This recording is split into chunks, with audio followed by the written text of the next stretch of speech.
Good evening, everyone. I hope you all are fine.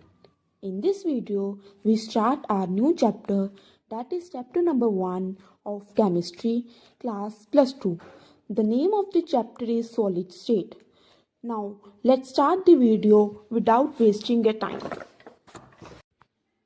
Generally बेटा हमने अपने previous classes में पढ़ी हैं 3 टाइप्स की state, that is liquid state, solid state and gaseous state. In this chapter we study about the solid state. Okay, solid state होती क्या है, ठीक है. इनके जनरल कैरेक्टरिस्टिक पढ़ेंगे, इनकी टाइप्स को पढ़ेंगे. इस वीडियो में हम सब कुछ कवर करेंगे. What about solid state? Solids are characterized by incompressibility, rigidity and mechanical strength.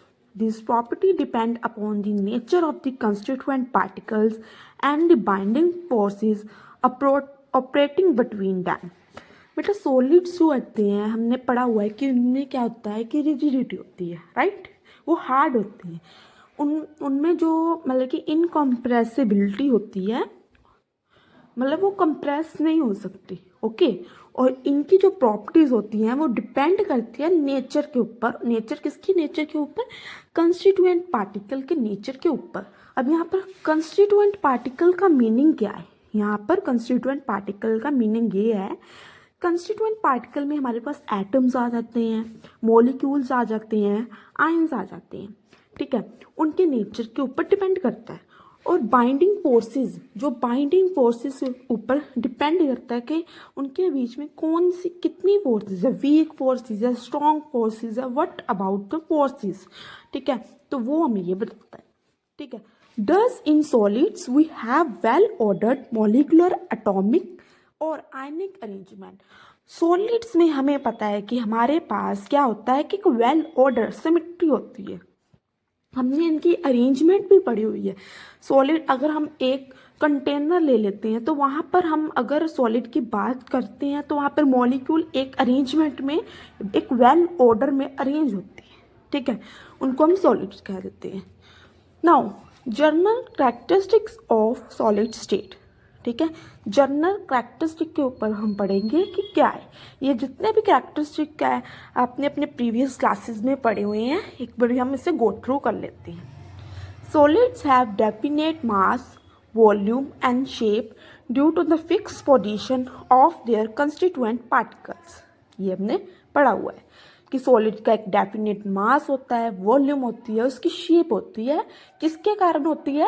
Due to the fix position of the constituent particles के कारण होता है. मैंने आपको कंस्टिट्यूएंट पार्टिकल का मीनिंग बता दिया है कि कंस्टिट्यूएंट पार्टिकल्स वो पार्टिकल्स जैसे कोई भी एटम्स हो, आयंस हो, मॉलिक्यूल्स हो.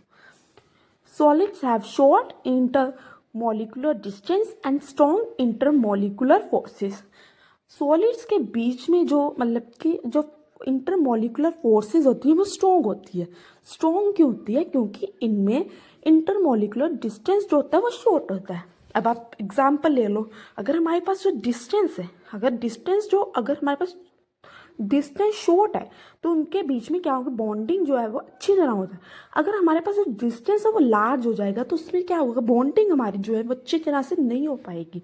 तो इससे हमारे पास जो इंटरमोलिकुलर फोर्सेस होगी वो वीक हो जाएंगी. लेकिन जो सॉलिड होते हैं उसमें क्या होता है, जो इंटरमोलिकुलर डिस्टेंस होता है वो शॉर्ट होता है. तो इसके कारण जो हमारे पास इंटरमोलिकुलर फोर्सेस होती हैं वो स्ट्रॉन्ग होती हैं. किसमें? सॉलिड में.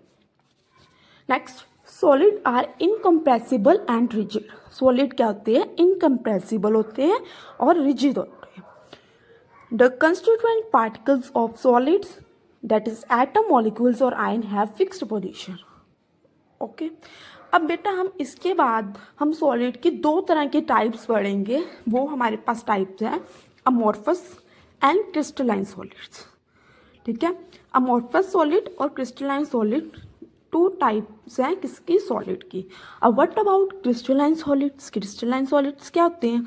Solids which have definite order arrangement of constituent particles is called crystalline solid. वो सॉलिड जिसमें अरेंजमेंट जो होती है वो एक वेल ऑर्डर हो, डेफिनेट ऑर्डर हो, सिमेट्री में हो, उसको क्या कहते हैं? क्रिस्टलाइन सॉलिड कह देते हैं. एग्जाम्पल लें, शुगर, क्वार्ट्ज एक्सेट्रा.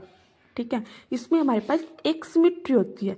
सिमिट्री कैसे होती है, जैसे हम सपोज कर लो कि हमारे पास शुगर के क्रिस्टल्स है, तो वहाँ पर हमारे पास सिमिट्री होगी ऐसे इस तरह से, ठीक है। वेल ऑर्डर सिमिट्री होगी उसमें, किसमें होगी, क्रिस्टलाइन सॉलिड में, ठीक है। A solid which have definite order of arrangement of constituent particles is called crystalline solid. Okay, next हमारे पास आता है अमोर्फस सॉलिड। अमोर्फस सॉलिड का मतलब क्या होता है इन अ ग्रीक, कि कोई भी फॉर्मेशन जो है वो नहीं बन रही, नो फॉर्म, मतलब कि इसमें जो असिमेट्रिकल फॉर्मेशन बन रही है पार्टिकल्स की। Amorphous is a Greek word mean no form. A solid which have irregular arrangement of constituent particles is called amorphous solids. मतलब कि जैसे मैंने अभी आपको एग्जांपल से तो बताया कि जैसे क्रिस्टल्स है, ये वेल ऑर्डर अरेंजमेंट है, तो वहाँ पर क्या होगा, वहाँ पर कुछ भी हो सकता है कि ऐसे ऐसे कुछ भी, मतलब कोई अरेंजमेंट नहीं होगी हमारे पास। कैसे, यहाँ पर हमारे वेल सिमेट्रिकल ऑर्डर अरेंज हो रहा है, लेकिन यहाँ पर अमोर्फस में हमारे पास कोई नहीं है। This is let's simple example, ये आपको पेपर में ड्रॉ कर नहीं आना है। ओके, तो इसकी एग्जाम्पल्स हमारे पास क्या आ जाएगी अमोर्फस सॉलिड्स की, plastic, glass, rubber etcetera are the examples of amorphous solid. Next बेटा आपको ये अमोर्फस सॉलिड और क्रिस्टलाइन सॉलिड जो है वो आपको पेपर में 2 to 3 मार्क्स में आ सकता है, तो आपने उसमें डेफिनेशन देनी है और एग्जाम्पल्स ज़रूर देनी है। ओके, नेक्स्ट हमारे पास आता है ट्रू सॉलिड्स। ट्रू सॉलिड्स क्या होते हैं, जो ट्रू सॉलिड्स होते हैं वो क्रिस्टलाइन सॉलिड्स की टाइप ही है, बल्कि क्रिस्टलाइन सॉलिड्स को ही हम ट्रू सॉलिड्स कह देते हैं। और एक हमारे पास होता है पिस्यूडो सॉलिड्स, और ये जो है हमारे पास अमोर्फस सॉलिड के टाइप आ जाती है, ठीक है। चलो हम पढ़ते हैं ट्रू सॉलिड्स क्या होते हैं। Crystalline solids are true solids, have a regular arrangement of particles, long range order, solids which have a shape and maintain its against distorting force. Okay, इसको हम क्या देते हैं ट्रू सॉलिड्स। समझ आ गया होगा ट्रू सॉलिड के बारे में, कि अगर जिसमें अरेंजमेंट जो है वो रेगुलर हो, लॉन्ग रेंज ऑर्डर हो, और जिसमें जो हमारे सॉलिड्स की शेप बनती हो, ओके। और अगर हमारे पास कोई डिस्टॉर्टिंग फोर्स लग रही है तो उसकी जो शेप है वो मतलब कि खराब ना हो, वो मेंटेन कर ले, उसको हम ट्रू सॉलिड कहते हैं। डिस्टॉर्टिंग फोर्स का मतलब होता है force that change the dimension of a body, जो बॉडी की डायमेंशंस को चेंज कर देती है, लेकिन ट्रू सॉलिड्स में ऐसा नहीं होता। ओके, और true solids, crystalline solids true solids में आते हैं। नेक्स्ट हमारे पास होता है पिस्यूडो सॉलिड्स। पिस्यूडो सॉलिड्स अमोर्फस सॉलिड्स मतलब कि जो है वो पिस्यूडो सॉलिड्स में आते हैं, और इसमें क्या होता है इरेगुलर अरेंजमेंट ऑफ पार्टिकल्स होते हैं, शॉर्ट रेंज ऑर्डर होती है, और जो ये सॉलिड्स होते हैं इनकी शेप होती है, लेकिन ये इजीली जब हम कोई फोर्स लगाते हैं, डिस्टॉर्टेड फोर्स लगाते हैं, इनकी शेप जो है वो क्या हो जाती है, वो मेंटेन नहीं कर सकती, वो खराब हो जाती है, तो इसीलिए ये पिस्यूडो सॉलिड्स हैं। Amorphous solids have an irregular arrangement of particles, short range order. These solids have shape but can be easily distorted by applying forces. This may even tend to flow slowly even under its own weight and does lose shape. Example glass. ये मतलब क्या कहते हैं, evenly अगर हम इनके ऊपर force लगाते हैं तो ये मतलब कि इनके बीच में की कैपेसिटी होती है कि ये फ्लो करने लगती है स्लोली स्लोली, ठीक है। तो उसको हम सुपर कूल्ड लिक्विड कह देते हैं। तो इसकी एग्जांपल जो है वो ग्लास है, ठीक है। नेक्स्ट हम रीड करेंगे इनके क्रिस्टलाइन सॉलिड के क्लासिफिकेशन। उससे पहले मैंने आपको यहाँ पर एक टैबुलेटेड फॉर्म में एक टेबल बनाकर दे दिया है, जिससे आपको ईजिली जो है वो लर्न हो जाएगी। प्रॉपर्टीज़ यहाँ पर मैंने लिखी हुई है।